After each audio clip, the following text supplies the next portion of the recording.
እውነትም ከችግር በኋላ ምቾት አለ ወላሂ። አሰላሙ አለይኩም ውዶቼ እንዴት ናችሁ? ይቺ የምታዩት እህታችን አኢሻ ጭቂሳ ትባላለች። ሳውዲ አረቢያ ከመጣች 14 ዓመቷ ነበር። ነገር ግን አሰሪዎቿ ምንም አይነት ደሞዝ ከፍለዋት አያውቁም። የኢትዮጵያ ኤምባሲና ደጋግ ሰዎች ተባብረው የ14 ዓመት ደሞዟን 116900 ሪያል ወይም በኢትዮጵያ 5,500,000 ገደማ እንድትቀበል አድርገዋታል። ወላሂ እውነትም ከችግር በኋላ ምቾት አለ። ምን አይነት አረመኔ እንደሆኑ ነው የገመትኩት። አብዛኞቹ አረቦች የደሞዝ ወር ሲያልፍ እንኳን አይፈቅዱም። የነዚህ ይለያል። ሞት ያለበት ሰው እንዴት በሰው ሀቅ ላይ ይረማመዳል? ብቻ እኔ በጣም ገርሞኛል። እውነት አላህ ክሷታል። እናንተ ማስተያየታችሁን ስጡበት። በነገራችን ላይ እኔ ግን ለኸይር ነው ያልኩት። ለምን ይሄን ብር 14 ዓመት ሙሉ እየተሰጣት ቢሆን ኑሮ በእርግጥ ብዙ ችግር በመሀል ልታሳልፍ ትችላለች። ግን እንደው አንዳንዴ በኸይሩ ስናስበው ስንቱ ነው አይደል እንዴ ቤተሰብ ገንዘቡን ያጠፋበት ምን ያለበት። እንደዚህ መቼም ሊጠራቀም አይችልም አይደል? ለቤተሰብ የሆነ ነገር ላርግ እንደዚህ ትላላችሁ። አሁን እቺ ልጅ አገሯ ገብታለች፣ ቤቷን ገዝታ ሱቋን ከፍታ ትዳር መስረታ ጥሩ ህይወት ትኖርበታለች ኢንሻአላህ። እኔ መቼም በኸይሩ ጎን ነው አይቼዋለሁ። ያው ያሳለፈችውን ስቃይ ባናቅም ብቻ አልহামዱሊላህ። ዛሬ ፋሲካ በቲክቶክ ፔጇ ላይ ሀሳብ ሰጣለች። እስኪ እንስማትና እንመለሳለን። እኔም ደግሞ ዩቲዩብ ስልጠና እንደዚህ አንዳንድ ዩቲዩብ አከፋፈት ምናምን እንደዚህ አይነት ነገሮች ለመጀመር አስቤያለሁ። እሱን እናወራለን በቴሌግራም። እስኪ ፋሲካ እንስማት።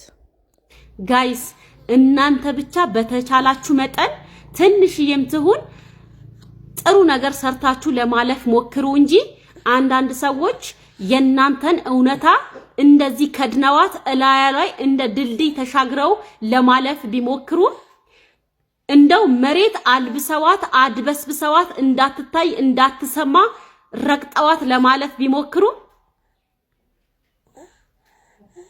እውነት ግን ፓወር ስላላት ፈንቅላ ትወጣለች።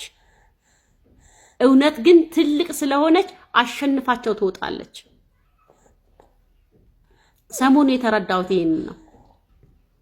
ለካ እውነት ነው ውሸት ብትሮጥን እውነትን አትቀድምም የሚባለው።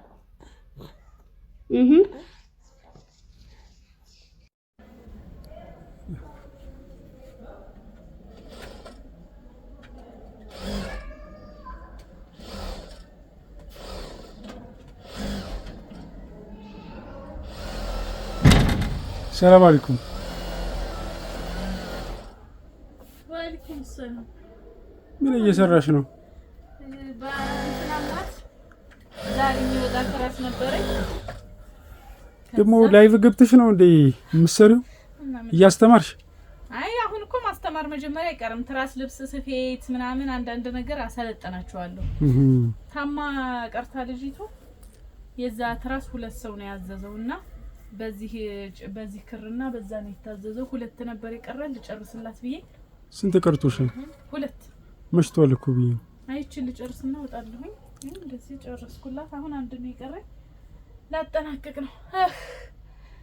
አማና ይሄ ቤት ያአላህ ሰላሙ ጸጥ ያለ ነው። ጫጫታ የለ ምን አይሰማ እና ሲመች ቶሎ አፍጥነይላታ። ጨረስኩ። አንድ ነው። ኦኬ። ይሄ ምሽት 1 ሰዓት እመጣለሁ ያለችው ናት። ቤቷ ቅርብ ነው እንዴ? አይደለም ከውጪ መታ ገና ከኤርፖርት ወርዳ። ኦኬ። በዚሁ አንስታልቴር ነው የፈለገችው። በዛ ነው የፍራሽ ልብስ ተሰርቶላት። ፍራሽ ልብሱን ሁሉን ጨረስኩ። አሁን እና ጨረሽ እንጂ ታዲያ ጨረስኩለታለሁ። ይሄው አሰርኩለት እኮ ጨረስኩ። አንደኛው ነው ኦቨርሉክ ነው የሚመታው። ታሽ ቤት ይጭ ኦቨርሉክ ለመታ ነው።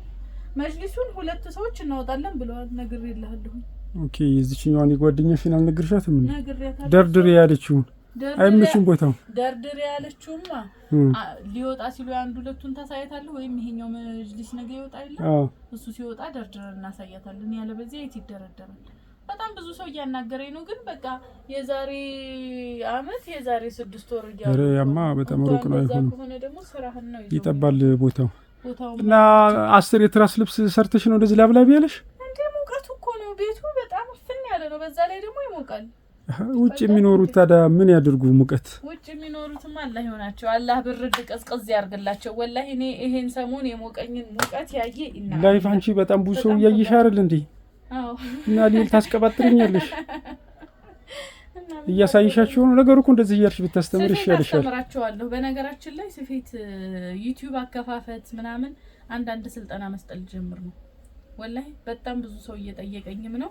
በቃ እንዴት እንደሚከፈት እንዴት መስራት እንዳለባቸው እነግራቸዋለሁ። ለምን አሁን በጣም ብዙ ብር እያስከፈሏቸው ስለሆነ ለኮርስ እኔ ደግሞ ኖርማሊ በቀላል ነገር እንዴት መክፈትና መጀመር እንደሚችሉ ሙያው ካላቸው አሳያቸዋለሁ ኢንሻአላህ። እንደምታየው ነው እንግዲህ ባለሙያ ነኝ። ከዛ ውጪ ሌላ ምን ልስራለህ? ሱሪ ልስራለህ እንዴ? እረ ሙታንታስ እንትን ነው የምፈልገው። አሁን ክረምት ስለመጣ ጥላ በምንድን ነው የምሰራልህ? በቡድ ነው በጨርቅ ይሰራል እኮ ነው መሰለኝ። ጥላ በላይልን ጨርቅ እዛ በገበሩ ይሰራል። ጥላ መሰራቱ ሽቦውን ያመጣልሻል። ጥላ መሰራቱን አላውቅም። እና ታዲያ አሰናብቺ ሰዎችሽን እና እንሂድ። ይሄው አልኩኝ በቃ የዚህ የቡኒ መጅሊስ ባለቤት ናት የጠፋችኝ። ኧረ እባክሽ ብለሽ ተናገሪ። ያለበለዚያ በቃ እሸጥና የቡኒ መጅሊስ ባለቤት እባክሽን ካለሽ ነይና ውሰጂ፣ ያለበለዚያ እኔ ልሸጠው ነው። ቡኒ እኮ ማለት እዛ ጥግ ያለው ማለት ነው። በዛ ላይ ደግሞ እንደዚህ ተደራርቦ ረጅም ጊዜ ሲቆይ እንትኑ ራሱ ይቀንሳል። ቲክነሱን ራሱ በጣም ተጭኖ ሲቆይ ይቀንሳል። ኖርማሊ እንደዚህ አስቀምጠህ ደርድረው እንደምታደርገው አይሆንም።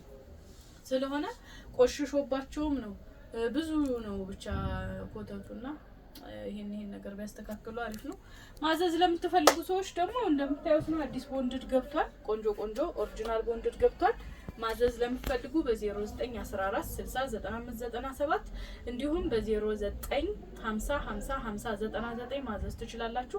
በአካል መምጣት ለምትፈልጉ ደግሞ አራዳ እድገት ህንጻ ነን ያለነው። ኑቶሎ የቤት ዕቃ ኤሌክትሮኒክስ ማንኛውንም ነገር በታማኝነት ፈለጋችሁበት ቦታ እንዲላክላችሁ የምትፈልጉ ከሆነ የመጀመሪያ ምርጫችሁ አልሆንላችኋለሁ እና እንደዛ ነው። በጣም ሙቆኛል እላችኋለሁ። ቀሚሱን ሰርተሽው ነው ይሄን እና ባለሙያ እኮ ነኝ እኔ ሚስት ራሱ እንትኑን መሰለ መጅሊሱን አዎ ይሄን ለብሳ ቁጭ ትላለች። ሰፋላታለሁ ሴትዮ ተምራ መጋረጃ ዘፍለ ኮምፕሊት አድርጉ እስከነ ቀሚሱ እንደውም ይሄዳል። መጋረጃው እኛ ቤት ያለው መጋረጃ ነው የሚሆነው። ይሄ እሸት ከለር ማለት ይሄ ነው እና ያኛው 3 እኮ ነው 3 ከፋች ባለ 2 አድርጋ እሸት ከለር ማሰራት ትችላለች። ብቻ በጣም እየሞቀኝ ነው። ናስኪ ዛሬ 0910 መቼም ቢሆን ሸሽታችሁበት ተጠግታችሁት የማያሳፍራችሁ አላህ Subhanahu Wa Ta'ala ብቻ ነው። ወደሱ የተጠጋ ወደሱ የሸሸ ምን ያማረ መጠጊያ ያገኘ። ሁላችንም ወደ አላህ እንጠጋ፣ ወደ አላህ እንሽሽ፣ እሱን እንጠይቅ። የማይሰለችን አዛኝ ጌታ አለን። አልሐምዱሊላህ።